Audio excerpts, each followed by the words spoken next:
Dude, did you see that chaos at the White House today? If this keeps up, C-SPAN might start charging pay-per-view. Honestly, that Trump-Zelensky face-off was like a heavyweight title match.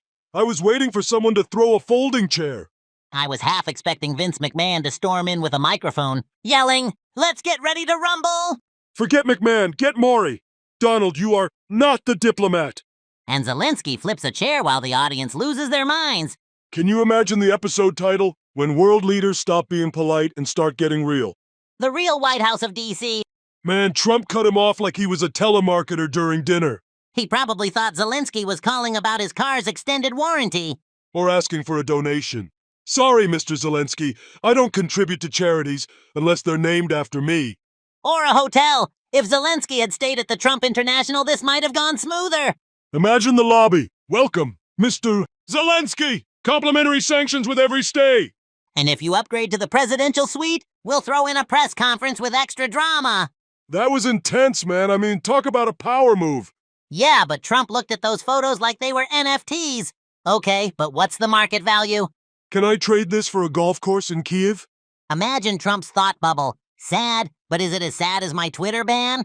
Meanwhile, J.D. Vance jumps in, all disrespectful, like he's the referee at a schoolyard fight. Vance really said, "Hey, no emotional manipulation in my house." At that point, Zelensky's probably thinking, bro, my country is literally on fire. Let me make a point. So Zelensky leaves without the minerals deal, and now half the world's like, did that just happen? Russia's probably watching it on a projector with popcorn. Putin's like, this is better than Netflix. Better than The Crown, Season 6. Except this one's not scripted, allegedly. Ukraine's allies are trying to figure out if they need to update their Facebook status to, "It's complicated." Meanwhile, Trump is probably tweeting on his knockoff platform. Sad meeting with Z, no deal. Very weak. Zelensky's probably replying like, @RealDon45, weak? Your handshake was softer than your tariffs. This whole thing is a diplomatic disaster wrapped in a meme war. You know, as chaotic as this is, it's almost impressive. The guy can turn a diplomatic visit into a reality TV episode. Yeah, and Zelensky thought he was coming for a serious discussion. Instead, it's like he walked into an episode of The Apprentice International Edition. Zelensky, you're still here? Sir, that's not how this works. I bet somewhere in the West Wing an intern is updating Trump's enemies and frenemies list. With asterisks, footnotes, and pending investigation in bold. Breaking. Trump nominates Zelensky for Worst House Guest of the Year. Right after Prince Harry.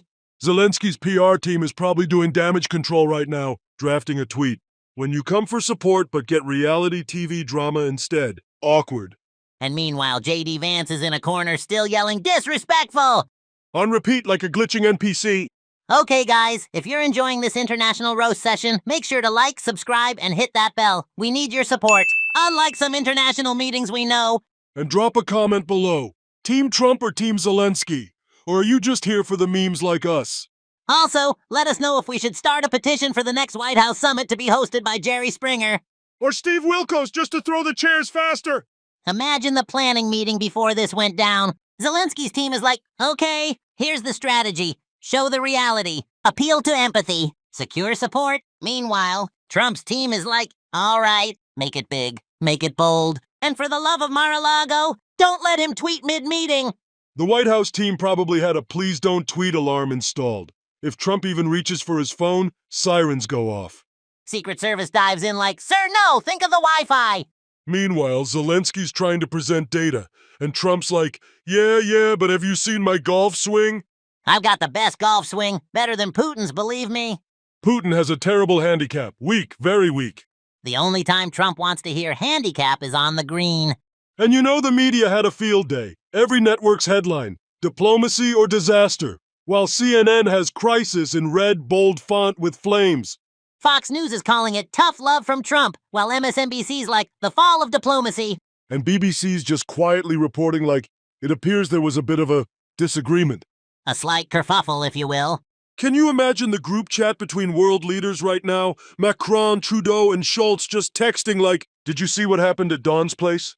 Trudeau's sending shocked emojis, Macron's typing in French, and Schultz just drops a gif of Kermit sipping tea.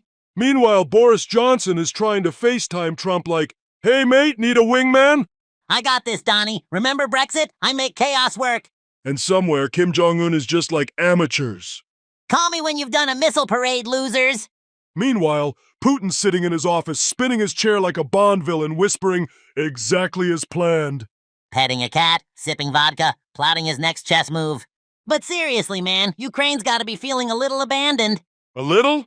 They went to the US for a lifeline and got a verbal WWE smackdown. Right? It's like going to your big brother for help, and he just roasts you in front of the whole school. Oh, you need lunch money? How about you stop embarrassing me first? The worst part is, now Ukraine's stuck with that awkward should I text first situation. Like, do we call and apologize or do we wait it out? They're probably ghosting each other right now, left on red.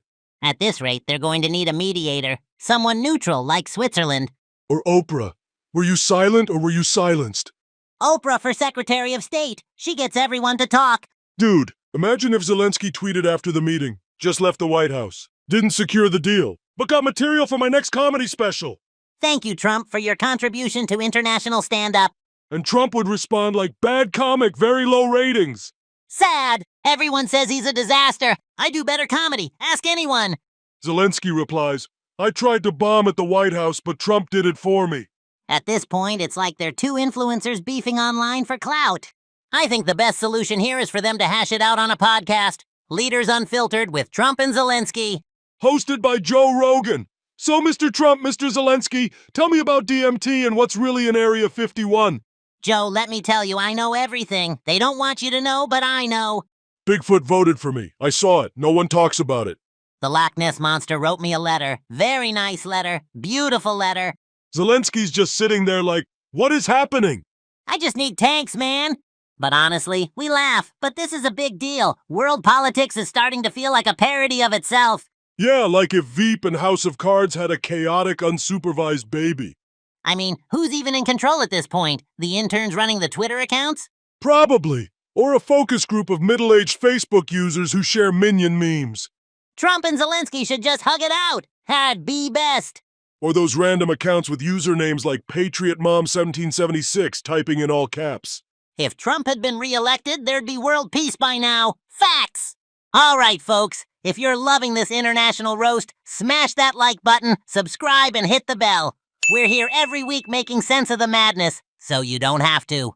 And seriously, let us know in the comments. What do you think, diplomacy or disaster? Who's the real winner of this international episode? Was it Trump, Zelensky, or just Putin sitting back and watching the chaos? Or are we all just the audience to the most bizarre season finale of geopolitics? Coming soon to Netflix, World War Meme.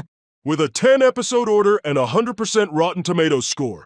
You know, I wouldn't be surprised if this whole meeting gets turned into a satirical Broadway musical. Oh, totally. The Art of the Steal, a musical, starring Trump, Zelensky, and a guest appearance by Putin. I want my minerals, please, but not your Twitter feed. I'd give you tanks if I could, but there's Congress in my way. And Putin just in the background twirling a cane, smirking at the chaos. A tap-dancing Boris Johnson appears out of nowhere, tripping over his own feet. Meanwhile, Macron tries to keep the peace with a ballad. S'il vous plaît, let's all just get along. You know, it's kind of poetic. Though Zelensky was a comedian before all this. I wonder if there's a part of him that's like, is this a sketch? Am I back on set? Imagine him texting his old comedy buddies. Guys, I just did the craziest improv set at the White House. There was no script, no cue cards, just chaos. They told me it was a political meeting, but it felt like open mic night. And Trump's like, you want a comedian? I hosted SNL. I know comedy, believe me. Alec Baldwin? Terrible impression. I do a better Alec Baldwin than Alec Baldwin. Honestly, if Zelensky can survive that Oval Office meeting, he can handle anything. That's a tougher crowd than a basement comedy club. With hecklers who can launch missiles. Imagine him going back to Ukraine like, well, that was something. Anyone got a joke about diplomatic immunity? Do you think Zelensky left the White House with a tourist mug that says, I went to D.C. and all I got was confusion? Or one of those I survived the Oval Office t-shirts. I asked for support, got a lecture, and a meme. At least I didn't get fired this time. That's probably the next step. Trump fires Zelensky on an episode of The Apprentice Global Edition. Vladimir, you're fired, sad.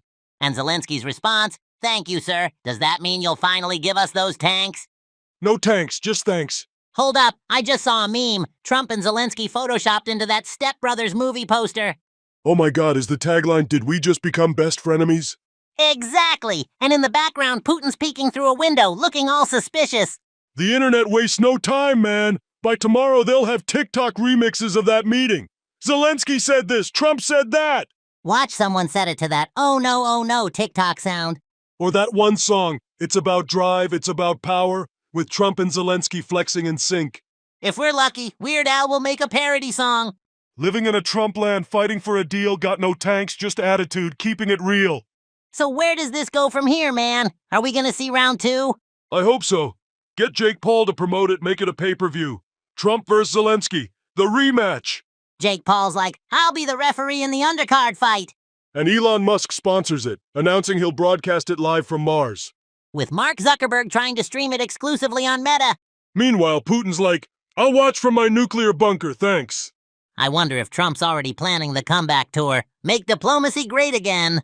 He'll be selling hats with "Better Than Biden" embroidered on them. And Zelensky, he's probably in Ukraine watching this footage like, I survived the worst comedy roast of my life. And now he's got to explain this whole circus to his cabinet. Yes, we asked for help. Yes, it got weird. No, I don't think he was kidding. Yes, there was a guy yelling disrespectful in the background. No, I don't know who he was. Man, if this is how international diplomacy works, I think we should just get all the leaders together for a massive escape room. Right? If you can work together and escape, you get world peace. Trump's looking for shortcuts, Zelensky's actually solving puzzles, and Putin's secretly blocking the exit. And Kim Jong-un's in the corner just eating snacks, uninterested. Call me when the nukes come out. I'm here for the drama. At the end, everyone's just trapped inside, arguing, and the escape room employees like, guys, it was supposed to be a team-building exercise. Okay, let's be real. If this was a movie, what would the tagline be? When worlds collide, the tankless standoff. Diplomacy rated R for ridiculous. Zelensky and Trump, no tanks for the memories. 2 leaders, 1 room, 0 understanding. From the creators of Brexit, the musical, comes the political comedy of the year. All right, guys, you know what to do. Smash that like button, hit subscribe, and drop your favorite hypothetical movie tagline for this diplomatic disaster. And if you think we missed any hot takes or jokes, throw them in the comments. We love seeing what you come up with. We'll be back next time, hopefully with fewer tanks and more tact. Or just more tanks, whatever gets us trending. Stay smart, stay skeptical, and if you ever meet a world leader, maybe just stick to small talk. Yeah, like the weather or their favorite Netflix show, way safer. All right, folks, we're signing off. If you enjoyed this chaotic analysis, subscribe, and let us know what you think about the Trump-Zelensky saga. And remember, if world leaders can't figure it out, don't stress too much about figuring out your own mess. At least it's not on live TV. See you next time. Stay curious, stay skeptical, and try not to start an international incident.